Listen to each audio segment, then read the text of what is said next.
Hi friends, இந்த வீடியோவில் நம்ம என்ன பார்க்க போகிறோம் அப்படிங்கிறீங்கன்னா 11 நாட்கள் முடியல நமக்கு பாலாவோட காந்தி கண்ணாடி திரைப்படம் வந்து எத்தனை கோடி வசூல் செஞ்சுருக்கு அந்த ஒரு விவரத்தை பற்றி அந்த வீடியோ நம்ம டீட்டெயிலாக பேச போகிறோம். இப்போ வந்து நடிகர் கேபிஒய் பாலா வந்து முதல் முறையாக வந்து ஒரு ஹீரோவாக நடித்த திரைப்படம் தான் நம்மளோட காந்தி கண்ணாடி. ஸோ இந்த திரைப்படத்தில் வந்து என்னதான் வந்து அறிமுக ஹீரோவாக வந்து அவர் வந்து அறிமுகமாக இருந்தாலும் அவர் வந்து தமிழ் சினிமாவுக்கே வந்து ஒரு அறிமுகப்பட்ட ஃபேஸ் அண்ட் தமிழ் மக்களுக்கும் ரொம்ப ரொம்ப தெரிஞ்ச ஃபேஸ் அப்படின்னு சொல்லலாம். ஏன்னா வந்து தினமும் பார்க்குற நிகழ்ச்சியில் வந்து அவர் வந்து ஒரு பெரிய பெரிய ஸ்டாராகவே இருந்தார். ஸோ அதுலேயே வந்து அவருக்கு வந்து ஏகப்பட்ட ரசிகர்கள் அப்படின்னு சொல்லலாம். ஸோ அவர் வந்து ஒரு நல்ல ஒரு காமெடியனாக பார்த்துட்டு வெளியில் வந்து அந்த சம்பளத்தில் கிடைக்கிற காசில் வந்து மக்களுக்கு நிறைய நல்லது பண்ணார். ஸோ அதனால் வந்து அவர் வந்து நல்ல ஒரு மனிதனாக பார்த்தாங்க. ஸோ இப்போ வந்து காந்தி கண்ணாடி திரைப்படத்தின் மூலமாக அவர் வந்து ரொம்ப ரொம்ப சூப்பரான ஒரு ஆக்டராகவே பார்த்துட்ருக்காங்க அப்படின்னு சொல்லலாம்.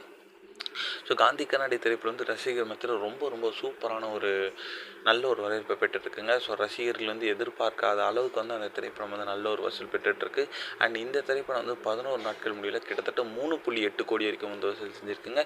ஸோ கூடிய விரைவில் வந்து 5 கோடி வரைக்கும் தொற்றும் அப்படின்னு சொல்லலாம். ஸோ அறிமுக ஹீரோக்கு 5 கோடி அப்படின்றது ரொம்ப பெரிய விஷயம். ஸோ இந்த ஒரு விஷயம் ஃபேன்ஸ் மத்தியில் ரொம்ப ரொம்ப ட்ரெண்டிங்காக போயிட்டுருக்கு.